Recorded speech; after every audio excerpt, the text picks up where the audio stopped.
నమస్కారం ఈటీవీ 360కి స్వాగతం. ముందుగా ప్రధానాంశాలు. వైసీపీ పాలనలో మహిళలు గంజాయి డాలుగా తయారయ్యారన్న సీఎం. కూటమి మరో 15 ఏళ్లు అధికారంలో ఉండాలని ఆకాంక్ష. రాజీనామాలు స్వచ్ఛందమేనని మండలి చైర్మన్కు తేల్చి చెప్పిన ఎమ్మెల్సీలు. జగన్ ప్రజా వ్యతిరేక విధానాల వల్లే నిర్ణయమని పునరుద్ఘాటన.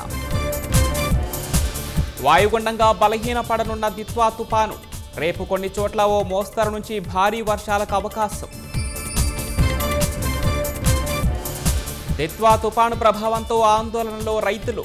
చేతికొచ్చిన పంటను కాపాడుకోవడానికి అవస్థలు. పార్లమెంటులో తొలి రోజే ఎస్ఐఆర్పై చర్చకు విపక్షాల పట్టు. ఆందోళనల మధ్య బిల్లులు ప్రవేశపెట్టిన మంత్రులు. డిజిటల్ అరెస్టు మోసాలపై దేశవ్యాప్తంగా సిబిఐ విచారణ. అన్ని రాష్ట్రాలు ఎఫ్ఐఆర్ వివరాలు ఇవ్వాలన్న సుప్రీంకోర్టు. ఢిల్లీ పేలుడు కేసు దర్యాప్తు ముమ్మరం చేసిన ఎన్ఐఏ. ఫరీదాబాద్ ఉగ్రకుట్ర భాగస్వామి షాహీన్ నివాసంలో సోదాలు. విశాఖ కైలాసగిరిపై ప్రారంభమైన గాజు వంతెన. సముద్ర మట్టానికి 1020 అడుగుల ఎత్తులో నిర్మాణం.